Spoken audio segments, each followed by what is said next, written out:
Welcome to Markets Now. I'm Michelle Rook along with Brad Kooima with Kooima Kooima Varilek. We've got a lot of red on the board except for in the cattle complex this morning. And Brad, let's start off there with the cattle complex, talking a little bit about one of the keys for this week is going to be cash trade in terms of our direction.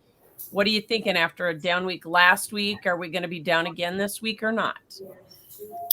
Morning, Michelle. Thanks for having me on. That would have been my opinion yesterday, and I guess it starts out that way this morning. That cash would be steady at best, and maybe a little softer. I think you've got, you still have some basis traders that, because of the way the basis is, might be a little more willing sellers than they might have otherwise. And I think in the north, across the north here, in my part of the world, you've got guys that feed calves, right, and don't feed yearlings. They haven't gotten in on any of these big prices here yet, and I think easy sellers makes them sound like they're not smart. I don't mean that at all, but I do think people are, going like, well, if I can get 183, cattle work, corn's still kind of high, old crop corn is, that these guys may still be a little more willing sellers than they might have otherwise. So I guess unless futures really take off here, which in the here and now, I really don't see it here, but I would say that you'd have a chance at a little softer cash, north and south.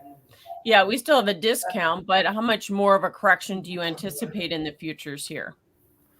Not as big as some of the bears are squirreling about.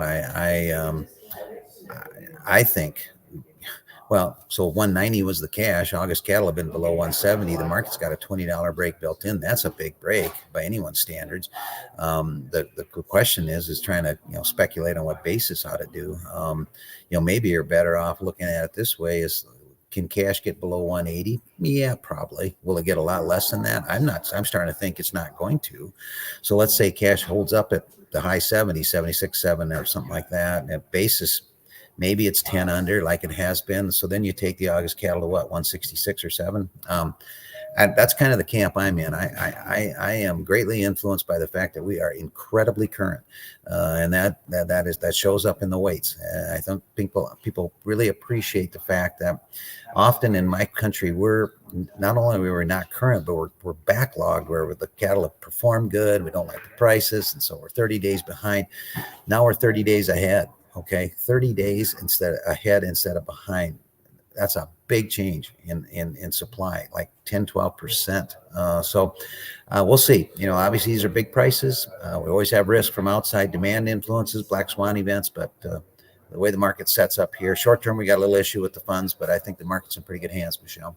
Yeah, talk about the funds as long as they are. Are you concerned about us going into end of the quarter here at the end of this week and then maybe doing some profit taking or more? I'm concerned specifically about August, yes, and it'll impact some of the other months too. But August is where they are. August is where they have to roll out of here the 5th business day of July, which of course is the week after the 4th.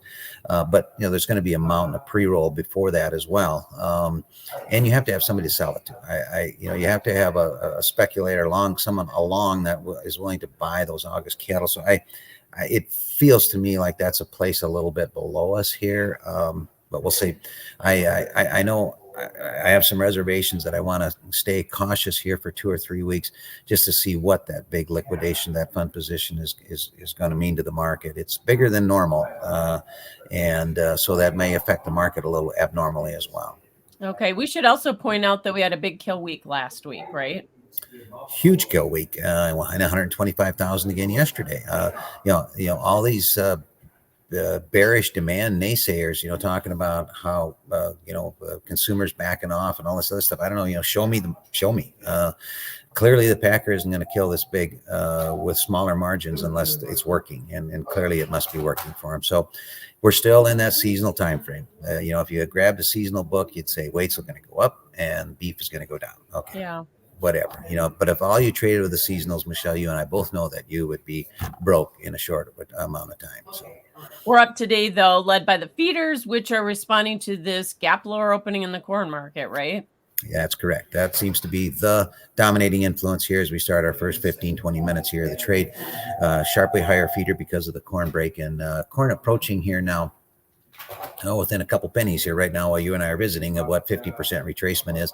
Watch that 560 level on the D's corn, but you're dealing with a difficult market to trade without a doubt because of the flip-flopping of the weather.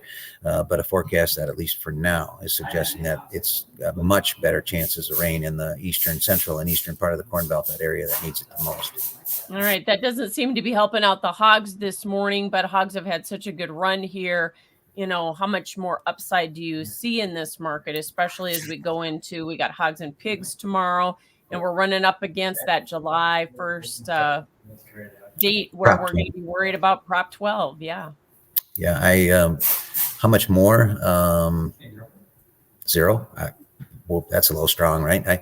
I think that this rally thing is over for a minute, and maybe for a long time. Frankly, we just had that seasonal run up in June, like we often get. I think some of this was certainly influenced by various people's interpretation of what this Prop 12 means. But to us here, it still looks like the encouragement here would have been to access, hoard, store up, pre-buy, whatever word you like to use, some hogs and product ahead of this July 1 deadline. And is that going to create a shortfall in demand after July 1? It sure seems to me like that would be a common sense way to look at it. So now you got a market that's overbought, and starting to tip over. These are lower lows than we've had now for about a week while we're talking. So yeah, if I was a hog producer, I'd be very sensitized to using this rally to do some marketing. Yeah, so that big push up was, in terms of the cash rally, was pushed by Prop 12 and all this frenzy of buying. And we should point out, hogs and pigs report out tomorrow. Do you expect to see that liquidation showing up there?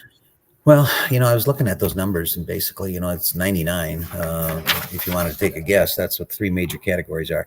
I wondered too whether we were going to anticipate a little more. All the 2 and 3 and 4 weeks ago when we were doing this program, we were talking about this massive liquidation, by some of the big outfits, talking about at least one of them, right, with hundreds of thousands of sows and stuff. So I'm a little worried that if people think that's going to show up on this report, that probably is not the right timing. I would say that the data probably was accumulated before that last little round. And if it even happened, there seems to be some questioning whether we really did liquidate much of those sows at all. So I wouldn't expect many big surprises here. I think we're going to be down a little bit, and that's probably all. And just a quick comment on the corn. You mentioned we kind of need to hold 560 on the December corn today. Obviously, this market is overlooking the lower crop ratings and looking forward towards some rain chances in the forecast. But it's going to take more than one rain here to change this drought situation, isn't it, Brad? Yeah, well, and if I was an end user, I would be kind of sensitized to that, I think, Michelle. So if it rains tomorrow in Indiana, they don't have a crop. I mean, there's plenty of time to put risk in the market here yet, it seems to me. When you're dealing with very little subsoil moisture, like we are in our area too, and now the crops look good here, but we've been very fortunate. We've been getting these timely rains every 7 to 10 days. We catch another little bit, never enough to really build any reserve, but enough to keep us going. And so you're going to have that until this crop finishes, which is a long way from just this week. So down against 560, I think, I don't know, keep an eye on it anyway. If you're an end user, I would say that there's still some market risks that have to happen. And like so many other times before, this forecast rain has to actually happen once instead of just forecast. And then you come back and go, okay, never mind. It really didn't rain very much at all. So true. All right. Thanks for joining us, Brad Kooima with Kooima Kooima Varilek. That's Markets Now.